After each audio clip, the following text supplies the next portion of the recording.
Hello everyone, in this video, we will learn how to disable access to USB external storage devices through group policies in Windows Server 2022 Active Directory. So this policy can be used to disable USB ports on users' laptops or desktops to prevent them from inserting external drives with the potential infected like viruses. Okay, so we will start now. So now I will go to my server. Okay, so I will show you my Active Directory. So here in Active Directory we have a domain Medina, and I created Manila. This is Manila, and with under Manila there is a users, and under user there is an IT department and stuff. So what I will do, that we have I have two scenarios. Number one is I will disable all the USB ports for the whole employees. So for example, I will disable the USB ports for the IT staff and the staff, the normal staff. So number one. Okay, number two, I will disable only the specific organizational unit or the department. So I will disable only the staff employee. Then the IT support department, they can from his or her laptop, they can access the USB port. Okay, so we have two scenarios we will do today.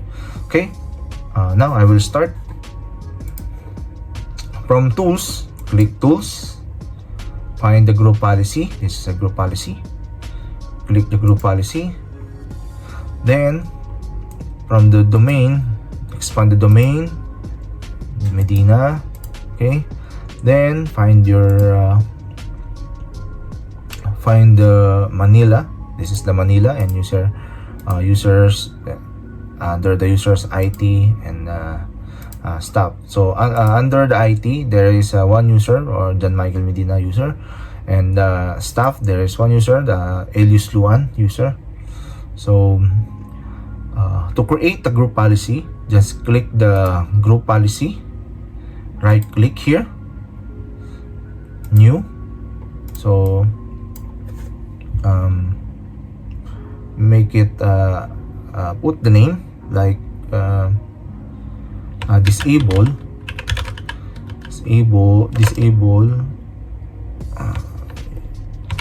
access USB port, USB external storage.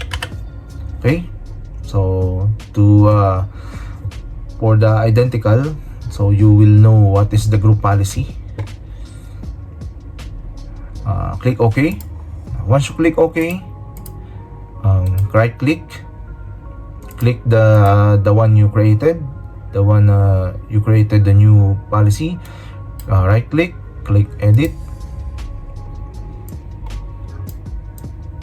then go to configuration, user configuration, policies, and under policies there is administrative.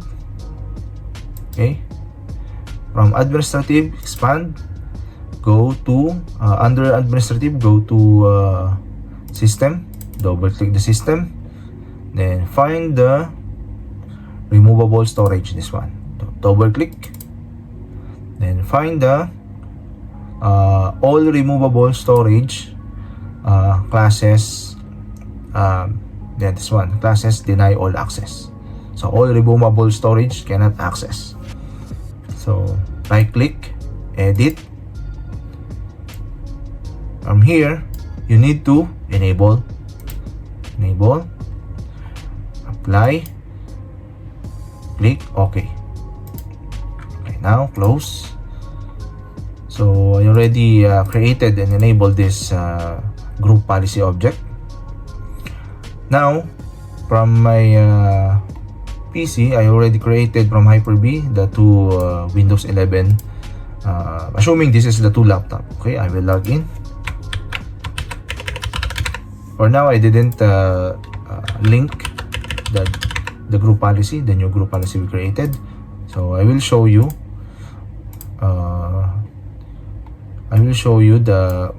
The assuming this is the USB. Okay, this is the USB external hard drive or flash drive. So I can still access, you know, when I click here, I can still access inside of this storage. Okay, so now once I activate this GPO or link to the organizational unit, it should be this one is not accessible anymore. Okay, so let's try now. So here, so this is the users. So the number ones, the first scenario we will do is all users must be not accessible external storage. So now right click the users, link an existing GPO. Now from here you will see the disable access USB external storage. Click this one and click OK. Now it's fine. It's already linked to the users. Now let's try. Okay, so we need to make sure CMD GP update. Okay, don't forget this one. If you deploy some group policy, you need to GP update, or yeah, you need to update the group policy from the laptop. So now it's successful. So to make it sure, we need to sign out. Sign out. I remember when we test, it's still accessible, right? So now I will access this storage, the external storage. Okay.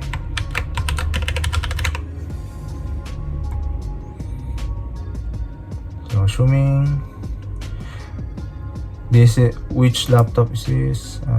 John Michael Medina laptop. This one, the other laptop is for Elius. Okay, so Elius is under staff organizational unit, and John Michael is under IT organizational unit users. Okay, so now let's try this group policy. Okay, now here, as you can see, it's different now. So when I click this one, if I click, you will see the message, access is denied now. Also with Elius, let's try, same with Elius. Okay, now it's you cannot access. Okay, so let's see what is the GP result. CMD. So you want to see all the group policy from the users account. Okay, so GP result /R. So now you will see here applied group policy objects. So from the previous video we create the group policy for common desktop wallpaper, and now the new group policy we did is disable access USB external storage. Okay, same with the Elius Luan GP result /R. Okay, same group policy. Okay, now the second policy, the second scenario is I want the IT department can access the USB external storage. Okay, So now I will I will show you how to do it, to configure.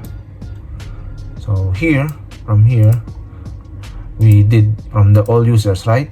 So you can just delete this one, delete, and then if you delete this one, it's only delete from the organizational unit, but from the group policy is still there.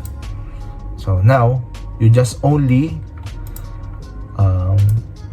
link to the organizational unit. So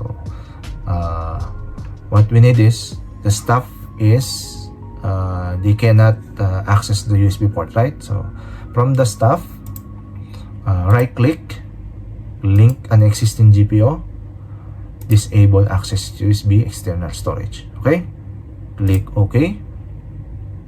Now the IT, we didn't link this GPO, so now we need to test. So we need GP update,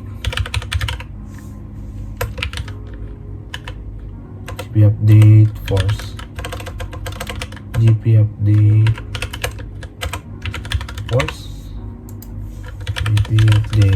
force.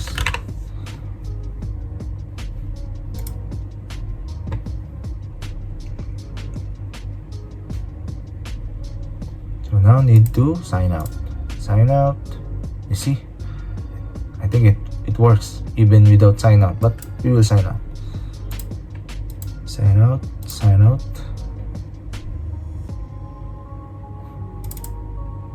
Now log in to test to see if it's reflected.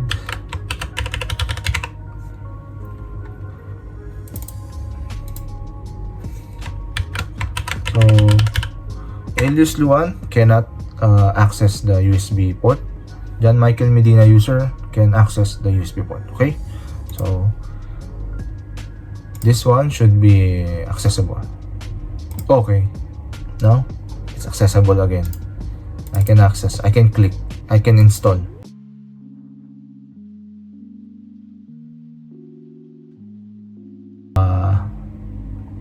Now from the Elias Luan, click this PC, click the storage. That's it. So you can separate the deployment of this group policy if you organize your department by organizational unit. So you can do this by separate. So that's it. So if you enjoy this video, thank you for watching, and please subscribe to our to my YouTube channel, and we will do it more group policy for the next videos. Thank you. Have a nice day.